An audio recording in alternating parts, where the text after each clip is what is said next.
Si The Kraken Jonmar Fajardo, mga idol, may dinagdag sa kanyang offensive arsenal na ang long range shooting sa 3-point line. Hindi maaring tsambalag kasi madalas niya itong ginagamit sa game, lalo na noong finals na naka-back-to-back triple siya.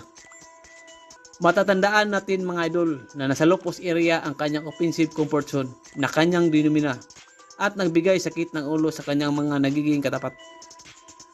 Sa kanyang bagong armas, maituturing na ba siyang treat na rin sa high post katulad ng NBA MVP na si Nikola Jokic? Si The Kraken Jonmar Fajardo, mga idol, may dinagdag sa kanyang offensive arsenal na ang long range shooting sa 3-point line.